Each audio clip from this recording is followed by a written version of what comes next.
How's it going today, guys? So today I want to introduce you to a close friend of mine here, Jake Woodard, and we both want to kind of share our story with you about why we became entrepreneurs. And Jake is a great guy as far as motivation goes. He's been a mentor to me for, 2 years now or so. Yeah. We were in college together, ended up working for the same employer, and both decided to say fuck it and go be entrepreneurs pretty much. So we definitely want to share some of our stories with you here and kind of talk about why we made that decision. So why don't you tell them a little bit about yourself and what you do? Well, first of all, thank you. Thank you for having me. Thank you to your subscribers and your viewers to being here watching this video. My story began like a lot of other people. I grew up in a small town in upstate New York, small little country town.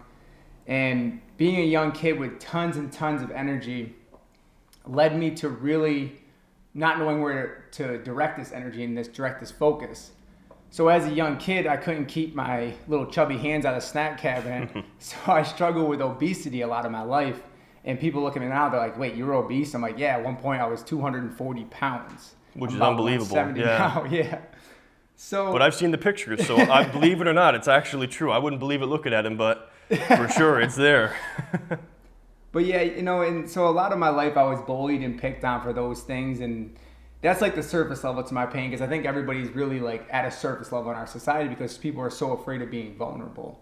But the big awakening moment, the big transitional period of my life was when I was 12 years old, and my friend begged me to go to get pizza with him at the pizza store, and he put me on this bike that was way too high up, and I was riding down the road. And I'm driving down Main Street, and all of a sudden, I'm just going along, so excited to go get pizza, like a little fat kid, yeah. Right? And I'm driving down Main Street, and all of a sudden, this truck comes out of nowhere and just blindsides me. Really? Cracks me. I did a flip in the air. I went and landed on my head, skidded across the pavement. My blood's everywhere, and the next thing I know, I'm in the back of an ambulance. So that was my first awakening, and 2 weeks later, I'm riding my four-wheeler through this hayfield, and the hay was like 4 or 5 feet tall. It hadn't been cut yet. So I'm ripping down through it, and I didn't realize it because I couldn't see it, but the hay had binded up in the axle. Oh, okay. So what happened was that binded up so much, it actually stopped the wheels, and I did a front flip, and the whole 600 or 700 pound machine landed on top of me. Really? Now, if you've been in a traumatic accident before, you know that you don't really know what's going on, so you're just dazed and confused. So I stand up, like thinking like everything's fine. I'm in shock. And I stand up and I look down and my toe is just bleeding. And I'm like, wow, that doesn't look good. So I saw him just fall down. But I'm like, wait, something's not right. So I stood back up. And when I stood back up the second time, I saw my ankle just go like a 90-degree angle. Oh, no. And I've never heard this story before. So this is new to me as well. I've actually never shared this story before. Wow. So I looked down at my toe deeper and I could see a tendon in my toe. My toe was just like hanging on there by a piece of skin. So I laid in the grass crying, screaming for help. So, I went through all that pain, but that was like physical pain. But when I was 13, the really big awakening came was my hero, my older sister, Jocelyn. I watched her take a needle and stick in her arm and become addicted to heroin. And seeing this unfold, this monster literally unfold before my eyes, I was so taken back by this and so angry and so hurtful that I was just feeling all this pent-up energy inside of me. So I really went on to go in the suffering state of mind. I was suicidal at points. I went deep into alcoholism and really started drinking heavily and angry, fist fighting, and just doing everything that I shouldn't have been doing. But I didn't realize at the time I had to go through it. So I came out of this about 5 or 7 years later, about 7 years down the road, and I came to 2 realizations. That I could first continue to be a victim of my life and continue to hope people felt bad for me, like a lot of people in our society are doing right now, but that wasn't getting me results. Sure. And the second option was I could take responsibility for my life. So when I began taking responsibility for my life, I developed this insatiable hunger for knowledge, and that led me to finding entrepreneurship because I started studying psychology and personal development and self-help. Like, now I teach. And so I went on just to reading books every single week. I read a book a week, 2 books a week, whatever, audiobooks, podcasts, seminars, courses. And then I learned this thing about mentors, and I was like, wait, there's people out there that actually help me? Right. And then you became my mentor, which is cool. All came full circle, but Right? Yeah, we'll wait till that goes off, then we'll have a fire alarm right near my house that goes off at 6 o'clock all the time too. So I'll be in the middle of a video and just it'll go right off. I'm like, oh crap. Wow. So I began attracting mentors about 2 years into my development. There's people that actually helped me. And when I started out, I was just so curious, and I read this book, Rich Dad, Poor Dad. Oh yeah, that was one of the first ones I read too. It's in the description too if you guys want to check that book out. It's one of the main books I recommend to you guys. It's an amazing book, and it got me thinking different. So at the time, my job, actually the same job with you, I was working at National Grid. And you started working there, what, about a year before I did? Or how long? You started working there in 2014, I think? Yeah. And I was there in 2015. So he was there about a year before me, but we ended up working for the same job, the power utility, doing power lines. You were going to be a lineman, right? Yeah. That's what you wanted to do as far as the work there? That was my dream job. And what were you, a meter reader? Yeah, and I was in the service and the gas department. I mean, once again, making great money, having the health, the benefits, all of that, but I was so bored out of my mind at work, and it was so mundane, and I was watching these other people that were successful, making 150, 200K a year, but I was like, man, isn't there more to life than this shit? Right, and why don't you just explain what your job entailed? Because I don't know if they know what meter reading is. You drive in a Jeep for 6 hours a day, right? 8 hours a day. 8 hours a day, but just drive in circles. You had so much free time, all you do is think. Right. So I started developing this hunger to do something outside of work. So what I did was, that's when I found the book, Rich Dad, Poor Dad, and got into entrepreneurship. And then I went on and I built rental properties, and I leveraged some money somehow and came up with, money to build rental properties and put a down payment on that, developed some land that I had bought because I'd been saving money for a while. Okay. And so I went and built rental properties. That was like my first move in entrepreneurship. So what happened is I continued to work for this job, not being happy, but I kept self-developing, really developing myself and investing in my own mindset, going, and then I started traveling. I started traveling to different seminars and courses. I went and saw Tony Robbins. And that was amazing, by the way. Yeah, I'm sure. So I can imagine. mind-opening. But then I went on to really continue to develop more and attract mentors and pull in all these resources and stuff. So I got to the point where I said, okay, fuck it. In 6 months, I'm going to leave my job. And I left in 6 weeks. That's great. So you shortened it. I remember that conversation. You told me your retirement date. You're like, this is it. I'm retiring. And then you had said, okay, I'm going to burn all my vacation at the beginning of the year. And then you're like, wait a second. Why not just make that the day I leave? It kind of like you just progressed, and you were just like, wait, why wait 6 months if I can do it in 6 weeks? Why burn my vacation if I can just leave right now? And just get paid for it. So it's like that's good. And I remember for me, I was really pissed off at you when you quit your job because I was like, damn it, now he's going to go do something with his life and I'm stuck here, because I always felt like him and I were on the same wavelength. And really, you had to kick me in the ass for a while before I decided. There was a ton of resistance in this guy, but when I finally broke through with him, I remember he's like, why do you care? Why do you care so much? I'm like, because I see your fucking potential, Ryan, and I'm not going to let you not use that potential. Right. I mean, I was so resistant to him. I was like, I would just see his messages and be like, oh, what's this jerk trying to do now? Why is he trying to get me to change my life? Who's to say I'm not happy? But it was so difficult for me because I knew he was so right about everything, and I was so resistant to it because you're blind to your biggest flaws. And for me, it was a lack of confidence in myself. And I'd started building YouTube on the side, and I was up to like about 10,000 subscribers when I finally, had the motivation, thanks to Jake helping me out, to go do this. So like I already had like the proof and everything. I just needed to just dedicate more time to it. And he saw that, and I just didn't see it, so. You know how when you meet someone and you're like, wow, this person has so much potential, and they don't even realize it yet. When I met Ryan, the instant I shook his hand, I was like, this dude is he's so detailed in everything he does. I'm like, he's so much more than an employee. This guy needs to be running a corporation, a business. He needs to be inspiring people. He needs to be doing what he's doing now. And I was like, all he needs is just a little bit of tweaking. And maybe in your life where you're sitting right now, all you need is that little adjustment. It's like going to a chiropractor, right? Right. And like your neck's hurting, and all of a sudden you get a little alignment. It's like, boom. It's like, oh, my neck feels good now, right? So with you, it's like all you needed was that little alignment, and boom, you just took off. Like I put you on the path, and I was like, here you just go. You just took off like a race car. Yeah. So sometimes you just need the right person to give you that push, and in my case, that's what Jake did for me. And let's tie in a little bit too with this video, like the value of having a mentor. Because you have mentors. I see you as a mentor to me, and I also mentor other people. So it's kind of like it's very important to have these people in your life. Wouldn't you say? Oh. As far as the things you've learned from your mentors, and then also the relationship of I mean, you and I, we kind of have a relationship where I teach you things and you teach me things. So if you can find people in your life where you both can learn from each other, it's just such a valuable experience, you know? Yeah, you vibe off each other, and don't ever go up to someone and say, "Hey, would you be my mentor?" just because that person's successful. Right, because most people don't have the time for that. Yeah. No, it's literally like asking someone to marry you on the first date. True. It's a huge commitment. Like if that person's gonna mentor you, first of all, they're gonna have to like you. So you can't be, like coming from a place of neediness, like you want something.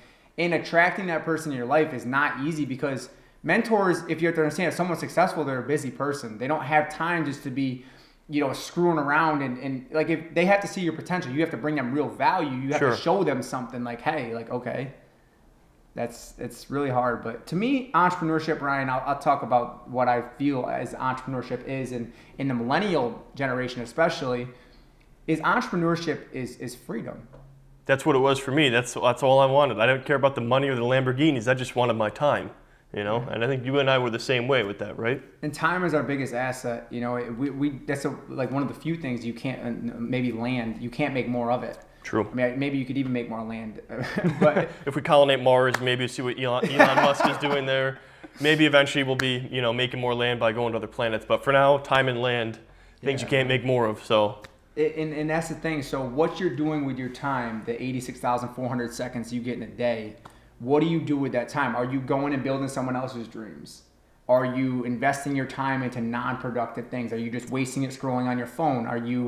Where are you at in your journey right now? You have to start asking yourself these deeper, hard questions that maybe you don't want to ask yourself. But when you do start asking them, eventually you're going to get answers. So you have to begin really self-reflecting and going within and finding out what it is you want. Because in life, you get two options. You either become an entrepreneur or you work for one. True. That's very true. You're building your dream or you're building someone else's dream at the end of the day, And whose dream do you want to build? Exactly. I agree with you also, on that. so let me talk a little bit about where this idea of being an employee comes from. And here's the thing. People ask me the question, well, do you think anybody can become an entrepreneur? And I say, yes, but here's the thing. Do they want to? Are they willing to face the conditioning of society and go against all of the conditioning that's been laid upon them? Right. The fear and everything, the family, the friends, everything. To step out and be different. That's a lot. It's a lot of pressure, but is it worth it? Well, you tell me.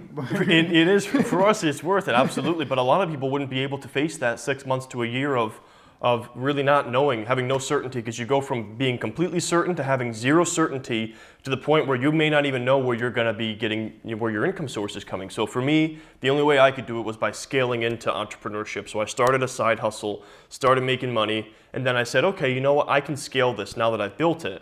But if I were to just go from making a salary to making $0 and just relying on my savings, I probably wouldn't have had the success I did because my nerves would have gotten to me. So it's tough, Yeah.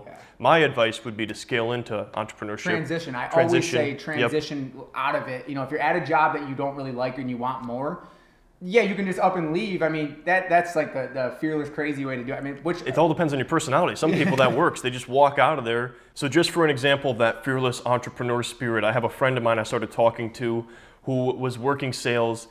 He hated it. He also had followed that whole keeping up with the Joneses. He had an expensive house, expensive car, and so he had like enough money in his bank account for 1 month of expenses.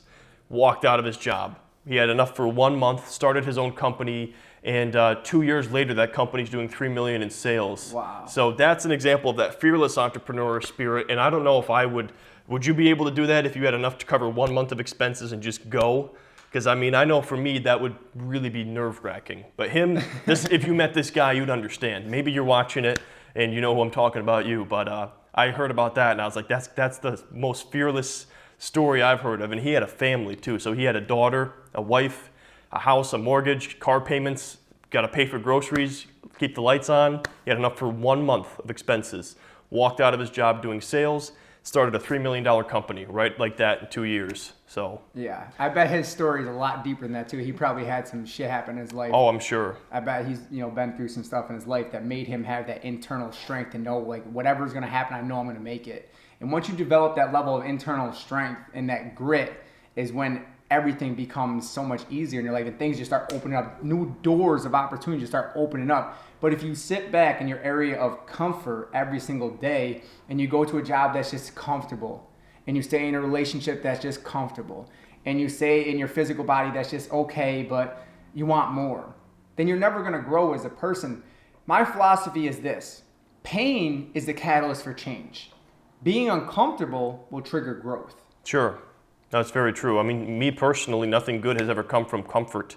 And that was the main thing I actually disliked about my job, was everything was so certain and comfortable. And for me, whenever I'm comfortable, I become complacent and I start to settle and I set the bar lower and lower. And that's something as well. I think the bad habits, they don't just show up, they just creep up on you a little bit at a time. And me being in that job, being complacent, I felt those bad habits creeping up on me.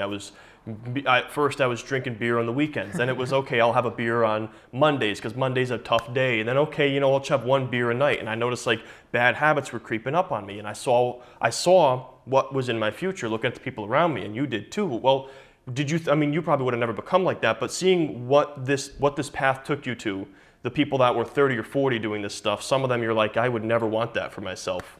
And they always talked about, well, this is what I was going to do. I did go to school for this. I was going to be that, but they just ended up settling. And for me, I was like, I don't want to be that. I don't want to do that. And I'll share a quote with Warren Buffett, of Warren Buffett. Sure. I know your followers love stocks. Yeah, we love Warren Buffett. We talk about him a lot. So the chains of habit are too weak to be felt until they're too strong to be broken. Wow. Like those habits that you were talking about creeping up on you, sometimes when you do them for 10, 15, 20 years, that habit is so strong, those chains are so strong, they're very hard to break. And they're very hard to break on your own. That's why you got to get outside of yourself, having mentors, having coaches, having books, reading courses. For sure. All of that stuff.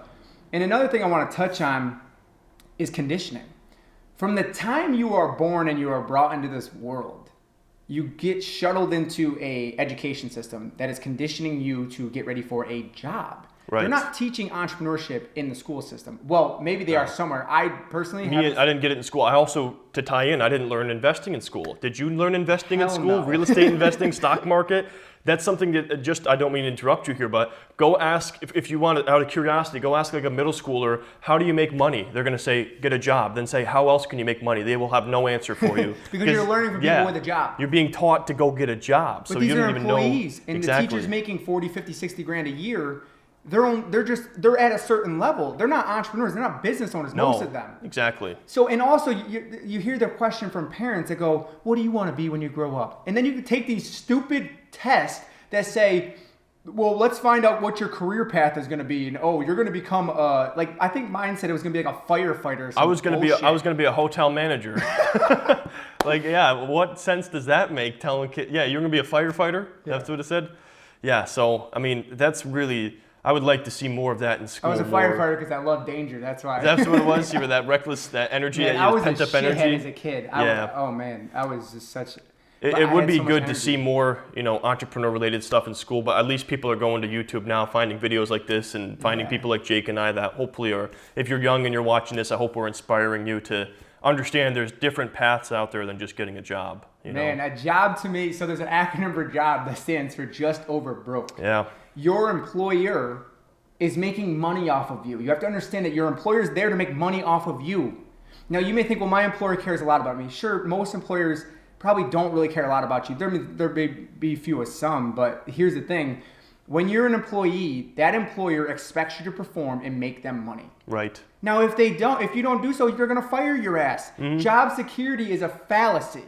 Job security is a fallacy. In today's world, there's no more go to work for 30, 40 years, work for a pension and get a golden watch and retire. That is the industrial age. Right. We are now in the age of information. If you're not applying the wisdom that you learn and the videos that you watch, you're just wasting your time here. Because building someone else's dreams, to me, I became unemployable. And I invite you to consider doing the same thing, because why would you want to build somebody else's dreams when you could spend 12 months? Imagine if you took, and this is what I love to say to people, imagine if you took 12 months of time and energy and directly focused that in one area of expertise, like Ryan did. Over the course of 12 months, this kid freaking built like 60,000 plus YouTube followers.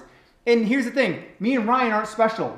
I had D's and F's in high school. I was in assisted learning classes for English, math, everything that you could possibly imagine. I almost failed my Regents diploma and got a 66 on it, which the passing grade was 65. Wow. I am no one special, okay? And Ryan, he's not gonna sit here like he's some superhero, because all we both did was took an area that we loved and we direct focused on it. It's the same concept of, okay, a flashlight doesn't cut through a diamond, but a laser does. Sure. Because of the direct focus in that one area. But our society is so scattered with their thinking. Imagine why. There's so much shit on social media that they're constantly being bombarded by, that they have no focus. All of their focus is diffused awareness. Yeah, for sure. Or the fact that, even think about like a social studies class, you spend a week on a century of time. Like, in my opinion, schooling should be like you spend a whole semester studying one war or one battle just to go focus in on that. But it's like,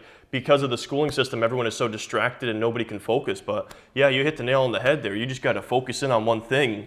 And, that's what I always encourage people to do, is figure out something that makes you very passionate and interests you on a natural level, and go all in. And don't ever worry about what anyone else is doing. Just worry about your shit and, become an expert at that, and then figure out how to help other people. That's what Jake and I have done here. And, everyone, I guess this would be a question I want to ask you. Everyone always asks me, because I do a lot of videos talking about how to become a millionaire, usually to get the views, because that's what I do. I know that video will get people into my channel, but I've had people say like, yeah, that I understand. How do you start? So how do you start? What do you think? It's always investment in yourself. You always start with investing in you. Because if you start with the theory of, okay, I want to make money, it's the wrong thought. Right. I want to serve people would be a better thought. I want to help other people would be a better thought. Because money is a byproduct of service to other people, right? Sure. Your YouTube channel that you've monetized in different ways is because you're serving people. Exactly. You're helping people. You add value first, as you've said, and that's what I say as well. But yeah. And invest in yourself. When you pour in your own cup, it's like the analogy of the flight attendant. What they talk about when you go on the plane, like a lot of your viewers have probably been on a plane. If you haven't, get out there and travel. I highly encourage. I think it expands the perception of the mind. They say, if the plane crashes, put the oxygen mask on you first. Because you can't help other people if you don't have oxygen. Yeah, that's a perfect example. If you don't give yourself psychological air, if you will, you can't breathe. You're not going to be able to help other people in our world. You're not going to be able to build a business. You're not going to be able to build your dream body. You're not going to be able to have that amazing, passionate relationship. Right. Yeah, so you got to help yourself first and invest in yourself. And what was it for you that was like the straw that broke the camel's back, that was like, I'm doing this thing? Was it a certain moment, or was it just something that built up over time? Because that seems like, I have a lot of people that ask me that. They're like, I have my plan, I have an idea, I've read the books, I've done the research, I've saved up money, and what are you waiting for at that point? And so was there something for you that was just like, something snapped in you, or did it just, you built up over time? Or I'm just curious if there was one moment that you can recall that was just your decision to do it. Because it seems it was disgust. That's when a person gets disgusted, they will change. Okay. When you are pain and disgust are very well correlated. Like, think about a person. Let me give you an example. A person who will smoke cigarettes for 20 years, get diagnosed with lung cancer, and all of a sudden quit 2 packs a day. How'd they do that? Disgust, pain. They're so in so much pain that they're afraid they're going to die. Now they're fearful. I got to the point when I was at my job and I was looking around. I was unhappy. I kept going to this job. I was miserable. And I was just like, man, these people here, they don't want anything better in life. They are settled. True. I'm not. Mm-hmm. I know I have a big vision. I want to impact millions of people. And I'm like, so let's do this. Let's just do it. What is the worst that can happen? It's a great question that you can ask yourself. True. Because really, what is the worst that can happen? I can remember, actually, this was one of the conversations him and I had when, again, he was pushing me to do this. He was like, what's going to happen? Like, what's the worst thing that could happen if you go do this? And you said, are you going to die? And I was like, you know what? I'm not going to die, am I? I'll just maybe run out of money and then just get another job. He's like, exactly. Yeah, you go live at home for a little bit or some shit. Yeah, go just try it. And just always keep in perspective, like, always ask yourself, am I going to die if I do this? And if you're not, then maybe do it. Because, I mean, I'm not saying go jump out of although you've jumped out of airplanes, so never mind. But I'm not saying go be reckless in that sense. But always think, like, is this going to kill me? Like, is going out and starting a business and maybe not making money for 6 months going to kill you? And it might be worth it to just try it out and take that risk.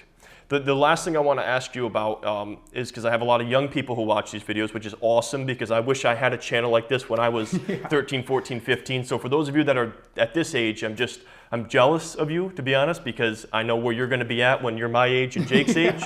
But What's the best piece of advice you can give to a young person who is entrepreneurial and thinks they want to at some point be an entrepreneur? What's the number one thing as advice? Is it like reading, or what should they be doing right now, do you think? Get really curious. Get really curious? Get really curious, because look at it like this. When you're a child, most children, I won't say all children, are so curious about life. But as we become conditioned by our parents, by society, by the education system, by the media, whatever, that curiosity is drilled out of us. Mm-hmm. Always stay curious. If you go into a room, you should not be the one talking the whole time. You should be sitting there asking questions, because you'll get so many different ideas and new perspectives when you just ask questions. Simply being curious will lead you to finding answers, and bringing back yourself to that childlike curiosity will help you so much to get answers. Because if you want to become an entrepreneur, get curious, get excited. And having excitement and curiosity, being like that little kid, you'll find the answers. But don't allow the belief system of your parents or school system or education system or media, whatever, to tell you can't do it. Because they will always be the first people that tell you can't do something because they can't do it. They're the ones that have given up on their goals and dreams, and they look at you and they say, well, you can't do this, because you're a mirror of them and you're reflecting back to them that they can't do it. So always think that where you're getting your advice from, you want to challenge things and think about, well, is this person where I'd want to be in 10 years? Is this person where I'd want to be in 5 years, a year from now, wherever? And get really curious and get excited. And curiosity, excitement, marry those two together. Be unstoppable at that point. I can't even imagine, especially being at that age. Oh my gosh, you'd be a millionaire before your 16th birthday. Dude, it's so possible. You know? Absolutely. And the thing is, like, the money is great, whatever, but like what you do with the money and how you contribute to society, make the society a better place, is really where the fulfillment comes. Because cars and houses and all that materialistic bullshit is not what brings you fulfillment. Right. It's not. It's like eating a bowl of ice cream. It'll last for a short period of time, and eventually you have to get more, whatever. So don't be addicted to the short-term human desires of gratification.